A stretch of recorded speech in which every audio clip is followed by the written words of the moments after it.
It's over, Anakin. I have the high ground. You underestimate my power. Don't try it.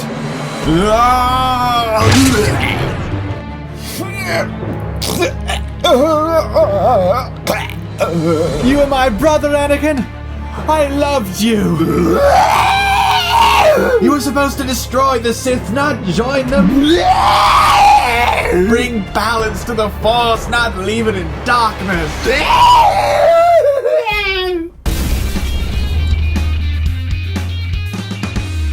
Star Wars Episode 3, Revenge of the Sith. We are back talking about the official episodes of Star Wars. Last month was the Clone Wars. I had to get that out of the way. I had to talk about the Clone Wars in between Episode 2 and 3 because chronologically that's where it takes place. Also, a little bit of a misconception on that review. I had a few questions asking me, hey, why were you only reviewing Clone Wars Volume 1 and not Volume 2? I was reviewing both of them. I just held up Volume 1. I didn't think I had to hold up every volume. In the review, I said you could watch the whole thing in 2 hours. These are both an hour each, and that's what I was referring to, the whole thing. Okay, you guys understand now. And just like with Phantom Menace and Attack of the Clones, this is going to be a spoiler-filled review of Revenge of the Sith. Let's dig into this thing. This is the watchable prequel.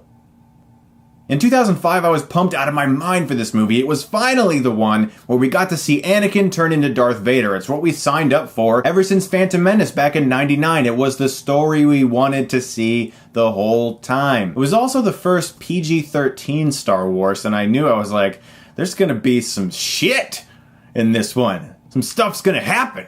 Some people are gonna die, and people are gonna burn, and oh my gosh, PG-13 Star Wars. So I was so excited. I was there at the midnight release. There were people dressed up like Obi-Wan Kenobi having lightsaber battles. It was awesome. I rewatched this movie yesterday, and right from the opening scene, the CGI is already better than Episode 1 and Episode 2. And not just because it's a newer film than those films. They accomplished a lot more depth with the look of space just in the opening scene. Even today, it still looks pretty good. It looks far better than the CGI in Episode 1 and 2. I was very pleased to discover that because I haven't watched the movie in a couple years. That being said, though, it still suffers from the same issue in regards to dialogue as the first two. The dialogue is better in Episode 3, but it still does feel wooden and forced from time to time, especially in the opening few scenes.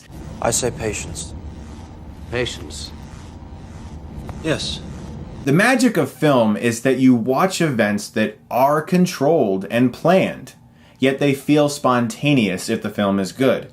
And Revenge of the Sith does feel largely resided over by someone who's like telling everyone to do certain things in a certain way and make sure you say things exactly like this and look here at just the right moment. It does feel controlled in that way. It doesn't have the spontaneity that the original Star Wars films had, but the dialogue has improved over the first two. In the opening of this film, Anakin, Obi-Wan, and R2 are trying to rescue Chancellor Palpatine, who's been imprisoned by Count Dooku and General Grievous. It's this big opening epic action scene with a space battle, lightsaber fights, and in all honesty, just the opening of Revenge of the Sith is better than the entirety of Episode 2. The lightsaber battle just in this scene was far better than the one at the end of Episode 2, and there's actually some humor that works. There's good banter between Obi-Wan and Anakin, and I've always liked seeing R2 blast these droids with oil, and then light that oil on fire with his thrusters, burning all the droids. Really great moment, actually. Now, like I said, this opening introduces the character of General Grievous, and if you hadn't watched the Clone Wars micro-series, you'd have no idea who this was. In fact, at the end of that series, Mace Windu reaches out and crushes Grievous's chest plate, which gives him the cough that he has in Revenge of the Sith.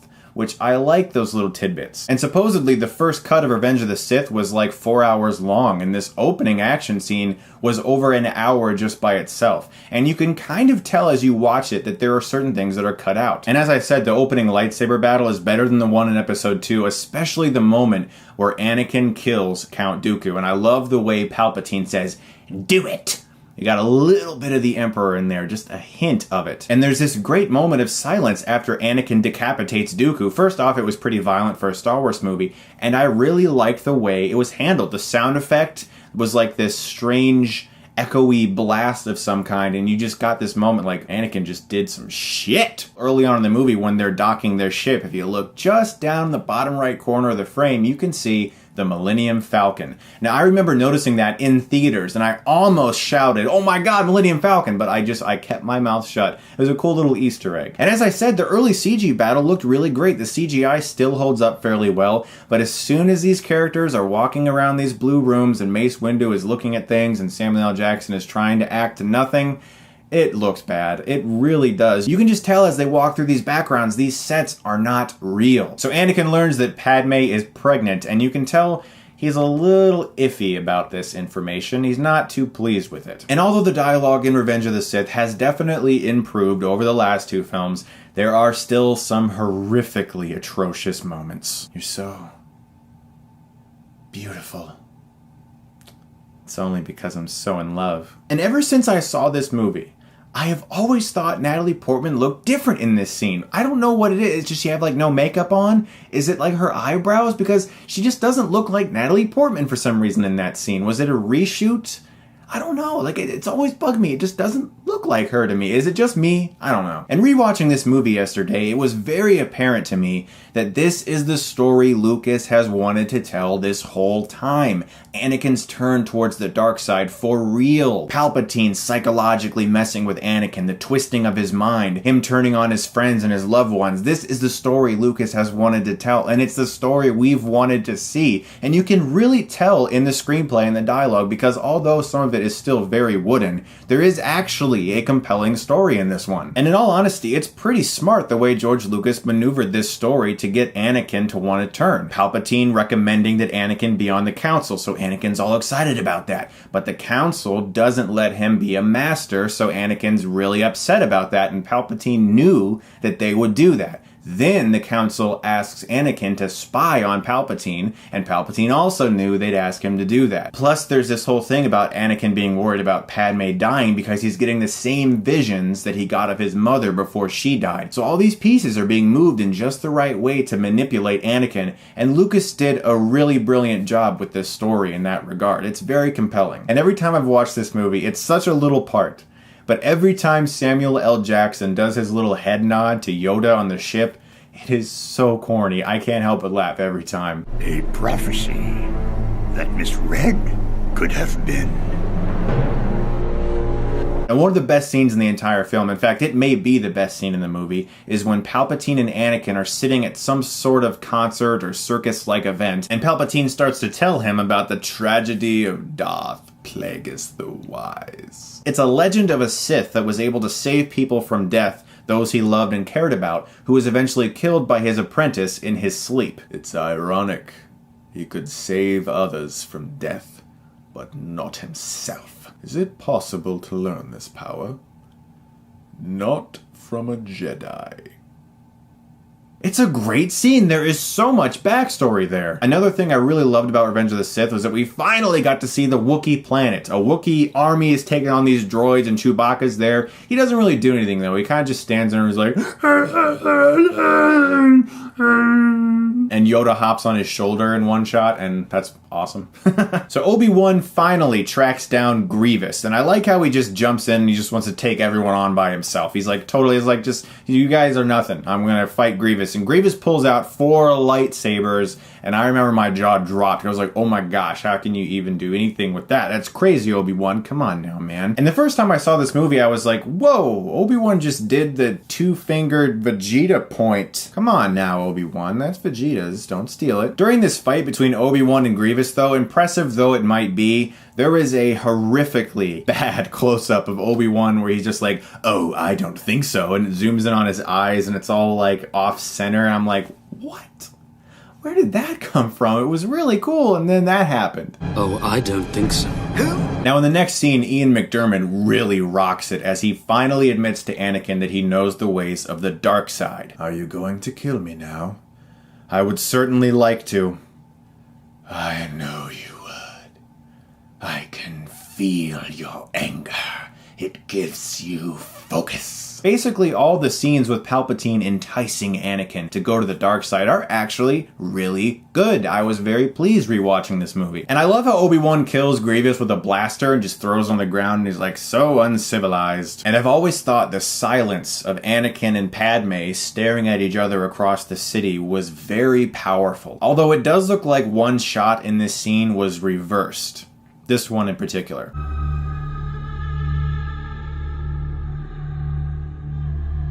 As someone who does a lot of editing, I can tell that the way his eyelid opens looks as if they've reversed the flow of that shot. Might just be me, but it looks reversed to me.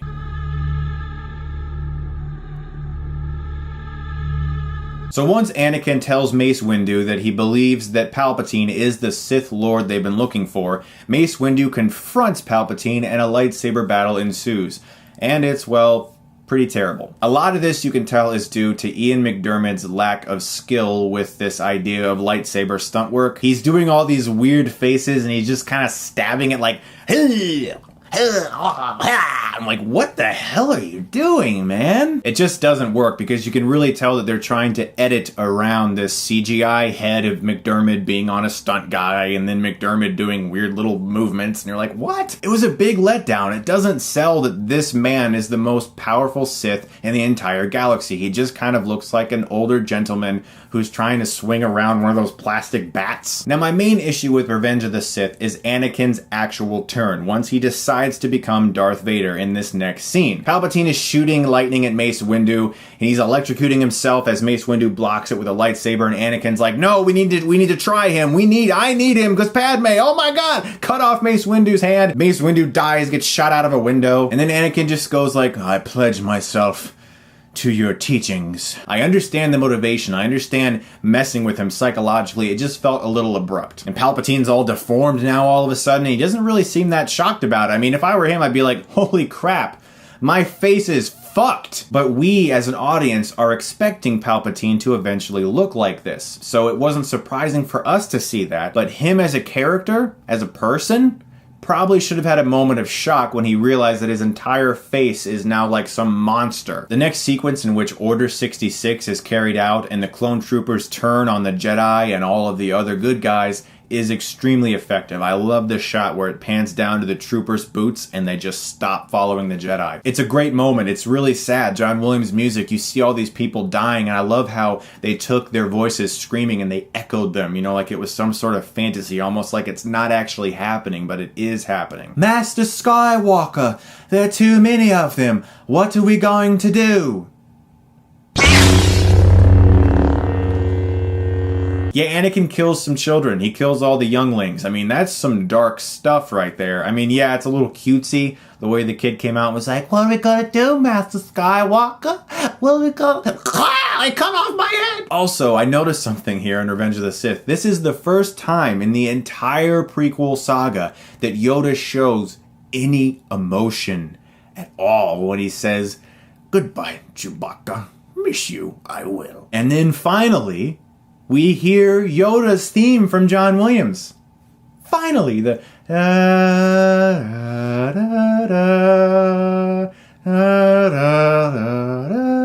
thing we love, the thing that's so emotional, and you're just like, oh yes, Yoda, because that was the only little bit of emotion we finally got out of Yoda, and John Williams was like, finally, Yoda emotion, I'll put Yoda's theme in there, finally, thank you. And then all of a sudden, wow, is that a Star Wars set? Are we finally on a Star Wars set?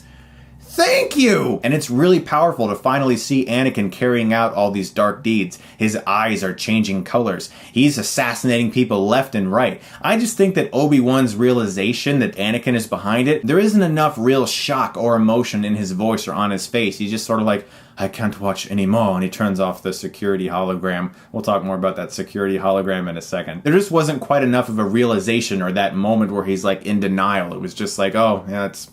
what are we going to do about Anakin? That's pretty bad. It's so quick. It's really abrupt. And like I said, in the next scene, Padme's not believing anything Obi-Wan is saying about Anakin's new way of acting. And he's like, I have seen a security hologram of Anakin killing younglings.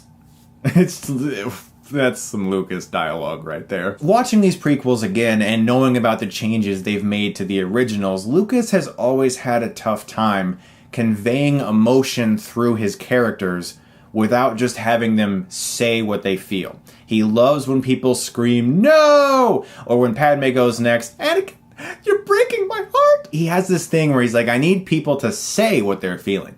Because you can never actually convey emotion without saying it. I think that's what he struggles the most with in his writing. He's afraid that people are not going to understand what he's trying to convey unless they say it directly to the audience. And as this final confrontation between Anakin and Obi-Wan is about to start, some of Hayden Christensen's line delivery is just atrocious. If you're not with me, then you're my enemy.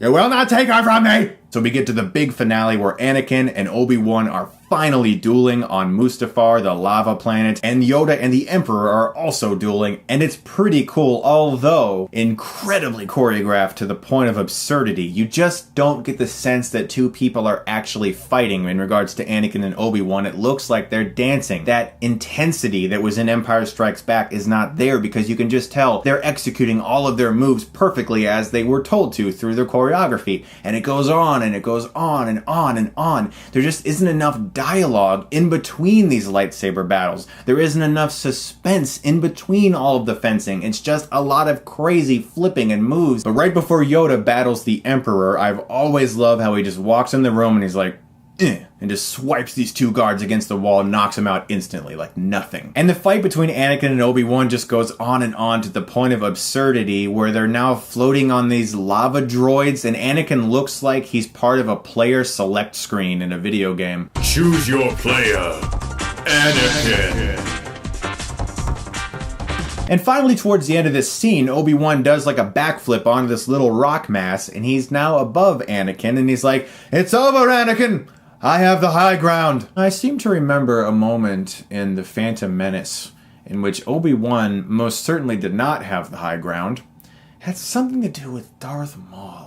And someone got chopped in half there too. Once Obi-Wan does defeat Anakin, cuts him in half, and he starts to burn in the lava below, the emotion conveyed through Obi-Wan's great. I just wanted more of that during the actual lightsaber battle, which was just like super duper Jedi guys. "You were my brother, Anakin! I loved you! You were supposed to destroy the Sith, not join them! Bring balance to the Force, not leave it in darkness!" And him picking up the lightsaber that he eventually gives to Luke in Episode 4 was also a cool little tidbit, and apparently Padme has completely lost the will to live. There's no reason she'd be dying, she's lost the will to live. I don't know. I'll accept it. Anakin was just born from nothing, I guess, so whatever.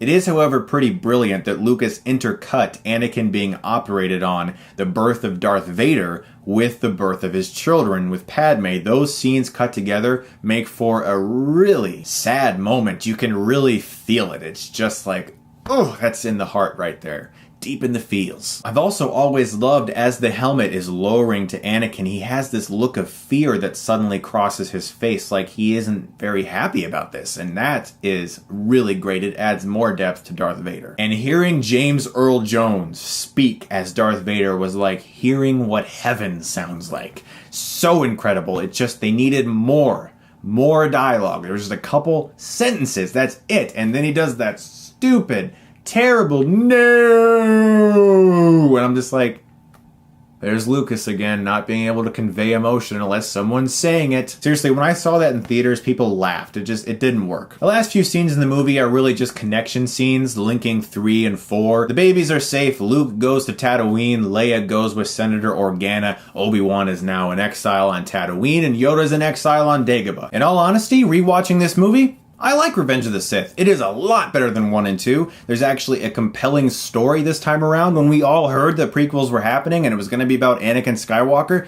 this was the story we all wanted to see from the beginning. And we finally got to see it. And Lucas wasn't afraid to go dark with this movie, and I liked that about this film. There are still a lot of problems with the dialogue. The romantic stuff is just bad. I'm going to give Star Wars Episode 3 Revenge of the Sith a B.